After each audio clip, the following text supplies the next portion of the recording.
দুর্বৃত্তদের হামলায় নিজ বাসায় প্রাণ হারালেন রাজশাহী মহানগর দায়রা জজ আদালতের বিচারক আব্দুর রহমানের ছেলে তাওসিফ। বিকেলে দুর্বৃত্তদের ছুরিকাঘাতে আহত হওয়ার পর হাসপাতালে নেয়ার পথে মারা যান তিনি। রাজশাহী মেডিকেল কলেজ হাসপাতাল থেকে আরো জানাচ্ছেন সহকর্মী বুলবুল হাবিব। বুলবুল, আশা করি আপনি আমাকে শুনতে পাচ্ছেন। আপনার কাছ থেকে জানতে চাচ্ছি, এই যে একটি হত্যা হলো, একটি অনাকাঙ্ক্ষিত ঘটনা, এই ঘটনার ব্যাপারে আপনার কাছে কি তথ্য আছে জানাবেন আমাদের সর্বশেষ।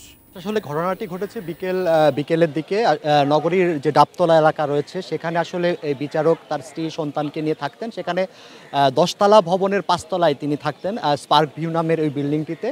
আসলে আমরা যেটি জানতে পেরেছি যে 3তলায় আব্দুল লতিফ নামের যে বাসিন্দা থাকতেন তিনি বলেছেন যে বিকেল 3:30টার সময় আমরা সেই কক্ষে গিয়ে আসলে তিনি আমাদের সঙ্গে রয়েছে। একটু যদি আমরা একটু কথা বলি যে আমরা লাইভে আছি, আপনি তো ওই বিল্ডিংয়ের 3তলায় থাকেন, তো আপনি গিয়ে কি দেখেছেন একটু যদি বলেন।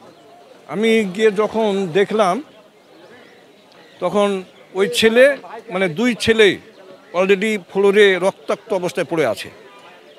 ওনাদের জ্ঞান আছে কিনা এই ব্যাপারে আমি ওয়াকিবহাল না, কিন্তু কোনো মানে নড়াচড়া নেই। আর ম্যাডামও ওই ভিতর থেকেই তখন এসে ওখানে পড়ে যাচ্ছিলো, বাট পড়তে দিনই পরে আমার সাথে আরও 2-3জন লোক ছিল, ওরাকে দিয়ে ধরে আমরা ওই লিফটে উঠিয়ে ফেলেছি ম্যাডাম সহকারে। পরে 3জনকেই বাইরে নিয়ে আসার পরে ওই ম্যানেজার সহ আমি, ম্যাডাম আর ম্যাডামের ছেলেকে নিয়ে চলে আসি। পরে মনে হয় আরেকটা অটোতে ওই ছেলেকেও নিয়ে আসছে, পরে যেটা অনুভব করতে পারলাম, দেখলাম। এই হামলা কি একজনই চালিয়েছে?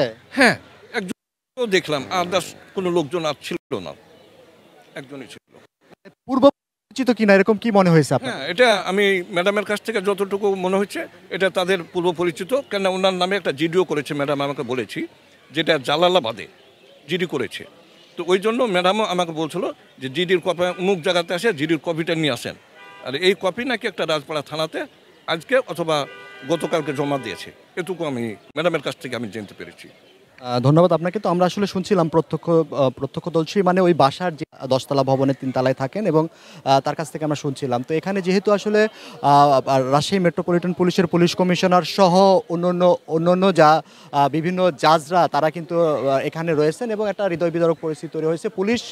মেট্রোপলিটন পুলিশের কমিশনার আবু সুফিয়ান তিনি বলেছেন যে সে ইতিমধ্যেই আসলে একাধিক টিম মাঠে কাজ করছে। আসলে তারা এই রহস্যটা উদ্ঘাটন করার চেষ্টা করছেন যে কি কারণে এই হত্যাকাণ্ডের ঘটনা ঘটলো।